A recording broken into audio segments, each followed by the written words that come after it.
मित्रांनो, आपल्या धर्मामध्ये आणि ज्योतिषशास्त्रामध्ये मुहूर्तांना प्रचंड महत्त्व आहे. एखादं काम कधी करावं, कधी करू नये याचे काही नियम आपल्या जुन्या ऋषीमुनींनी हजारो वर्षांपूर्वी लिहून ठेवलेत. आणि याच नियमांपैकी एक अत्यंत संवेदनशील आणि तितकाच भीतीदायक मानला जाणारा काळ म्हणजे पंचक काळ.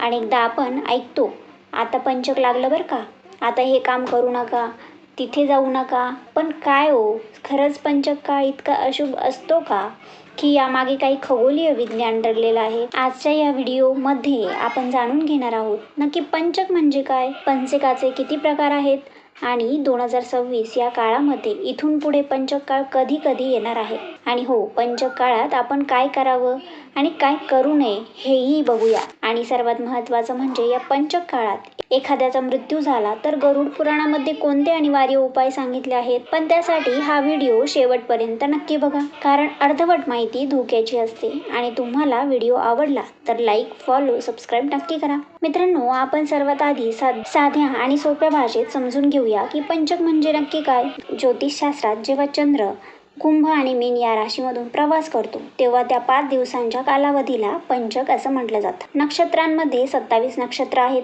या 27 नक्षत्रांपैकी शेवटची 4.5 ते 5 नक्षत्र म्हणजे धनिष्ठाचा उत्तरार्ध, शततारका, पूर्व भाद्रपदा, उत्तर भाद्रपदा आणि रेवती या 5 समूहातून चंद्राचा हा प्रवास होतो, म्हणून याला पंचक असे म्हणतात. आणि अशी भौतिक मान्यता आहे की पंचक काळात कोणतीही कामे केली असता, मग ती चांगली कामे असो वा वाईट कामे असो, त्याची परत 5 वेळा पुनरावृत्ती होण्याची शक्यता असते. पंचक हे प्रत्येक वेळी अशुभच असतं का, असं नाही.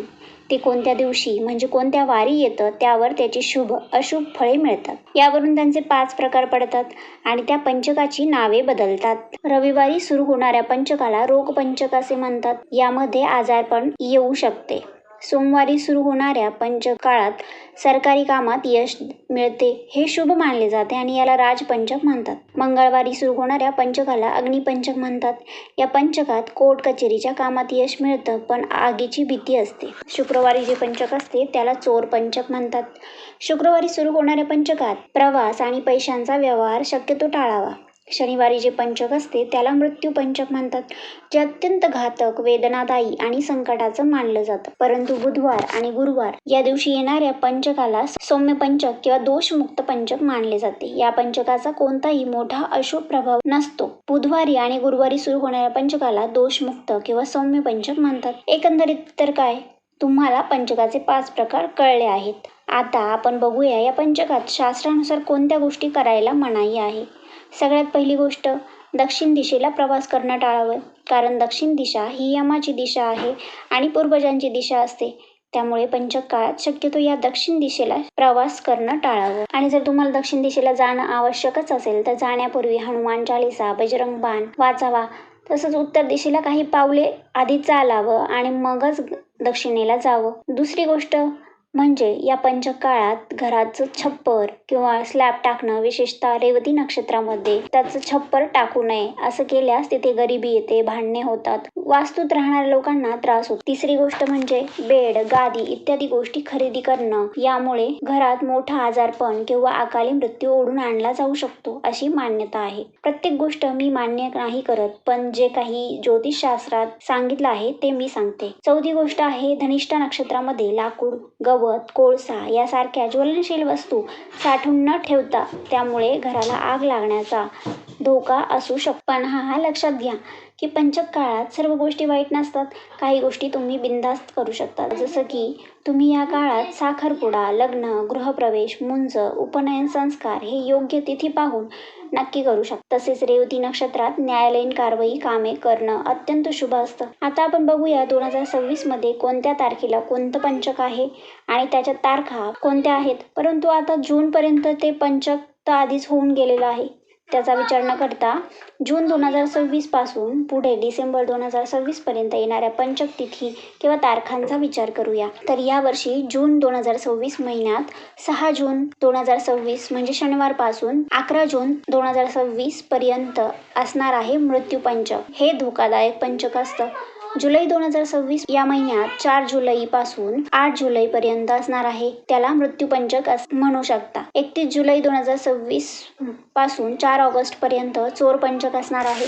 27 ऑगस्ट पासून 1 सप्टेंबर मध्ये सौम्य पंचक असणार आहे. 23 सप्टेंबर पासून 28 सप्टेंबर पर्यंत सौम्य पंचक असणार आहे. त्याच्यानंतर 21 ऑक्टोबर पासून 25 ऑक्टोबर पर्यंत सौम्य पंचक असणार आहे.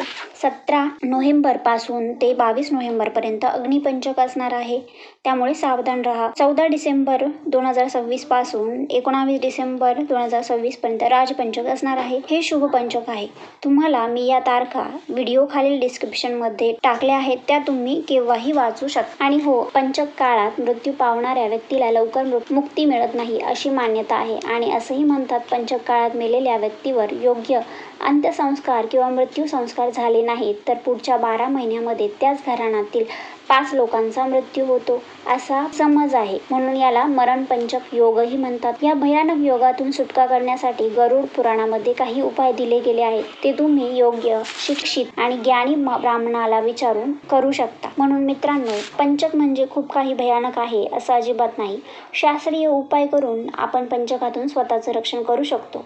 अर्थातच खूप वाईट होतं, वाटोळं होतं असं काही नसतं. मित्रांनो, जास्त घाबरून न जाता पॉझिटिव्हली हे ऐका. आणि ही जी माहिती आहे मी तुम्हाला सांगितली आहे ती धर्मशास्त्राच्या आधारावरून सांगितलेली आहे. त्यामुळे या गोष्टी होतातच असा दावा मी मात्र करत नाही. ज्यानं त्याने आपापल्या श्रद्धेनुसार, भक्तीनुसार किंवा विश्वास ठेवावा किंवा ठेवू नये. आणि हो मित्रांनो, कोणतीही व्हिडिओ रील पाहून घाबरून जाऊ नये. तर मित्रांनो, ही होती 2026 मधील पंचक काळाची संपूर्ण माहिती. लागलं म्हणून घाबरून न जाता फक्त शास्त्रात सांगितलेले उपाय करा आणि सुरक्षित राहा. तुम्हाला ही व्हिडिओ आवडली असेल तर पेजला फॉलो करा, सबस्क्राईब करा, लाईक करा आणि ही व्हिडिओ तुमच्या मित्रपरिवारासोबत शेअर नक्की करा.